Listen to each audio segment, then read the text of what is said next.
આપણા આંગણે આપણા વિધાયક એના જે કાર્યક્રમ એના આજે કયા સોસાયટીમાં કર્યા છે? આપના માધ્યમથી સુરતની જનતાને જણાવી દઉં કે સુરત 164 ઉધના આપણા ધારાસભ્ય આપણા આંગણે આ પાંચમા રવિવારનો આ પ્રોગ્રામ ચાલે છે. અલગ અલગ અમારા 242 બૂથ છે આખા વિધાનસભા ક્ષેત્રમાં, અને એમાંના દર રવિવારે અમે 5, 6, 7 જેટલા બી બૂથોમાં જઈ શકાય એ દરેક બૂથોની સોસાયટીમાં અમે જઈએ છીએ. આજે આપને દેખાશે કે આપણે અહીંયા વિષ્ણુનગર 1 વિભાગ અને એની સાથે સાથે વિનાયકનગર વિભાગ નંબર 1 આ બેની 6-7 શેરીઓની આ સોસાયટીમાં અમે આજે ફરી રહ્યા છે. આ પતાવીને અમે બીજી સોસાયટીમાં જવાના છે. પણ આ સોસાયટીની મૂળ રચના જે થયેલી છે એમાં પ્રોપર્ટી કાર્ડનો મુદ્દો છે, કારણ કે ફાઇલો વાળા મકાનો છે અને પ્રોપર્ટી કાર્ડની રજૂઆત અમે કલેક્ટરશ્રીને કરેલી બી છે અને કદાચ આવનારા સમયની અંદર આ પ્રોબ્લેમ અમે સોલ્વ કરાવી શકીશું. રોડ, રસ્તા, ગટર આપને બતાવી દઉં કે અત્યારે આ પાણીની નળીકા નાખવાનું કામ તો ચાલુ છે. આના પછી તરત આની ગટરની બી વ્યવસ્થાની શરૂઆત કરવાના છે અને રોડ આરસીસીના રોડ માટેના નાણાં સોસાયટીએ ભરી દીધા છે અને ગ્રાન્ટમાંથી બી ભરાઈ ગયા છે.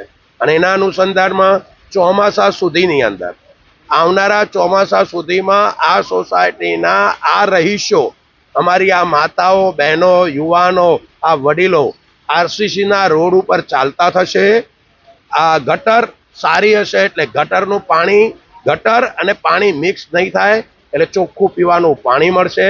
સ્ટ્રીટ લાઇટની જ્યાં તકલીફ છે એ સ્ટ્રીટ લાઇટને બી અમે દૂર કરી અને સારી સ્ટ્રીટ લાઇટ આખી શેરીમાં અજવાળું આવે એ ટાઈપના લાઇટના થાંભલાની વ્યવસ્થા કરવી છે.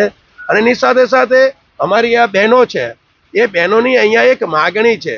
એ માગણી છે નાના ભૂલકાઓ, આમના ભૂલકાઓ રોડ ક્રોસ કરીને બીજે ક્યાંય આંગણવાડીની અંદર ભણવા મોકલવા તો એ રિક્સ વાળું છે.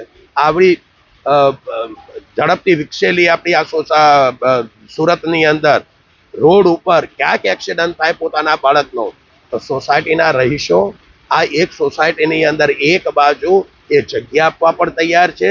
એટલે કોર્પોરેશનને અમારે રજૂઆત એ કરવી છે કે આ સોસાયટીની અંદર આ 2 સોસાયટી 3 સોસાયટીને ભેગા કરીને તો અહીંયા નાના બાળકો ભણી શકે એવી એક આંગણવાડીની વ્યવસ્થા પણ થઈ શકે.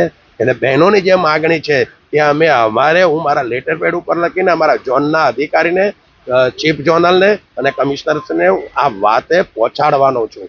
રહી વાત આની પછી કે લોકોને શું તકલીફો છે, તો આ સોસાયટીઓની અંદર મારી અને મારી આગળના જે પણ ધારાસભ્યશ્રીઓ હતા, કોર્પોરેટરશ્રીઓ હતા, અમારા સોસાયટીના આગેવાનો છે, ભારતીય જનતા પાર્ટીના કાર્યકર્તાઓ આગેવાનો છે, આ બધાએ સુમેળ ભર્યા વાતાવરણમાં જે સમયે જે કાર્યો કરવાના હતા એ બધા જ પૂર્ણ કર્યા છે.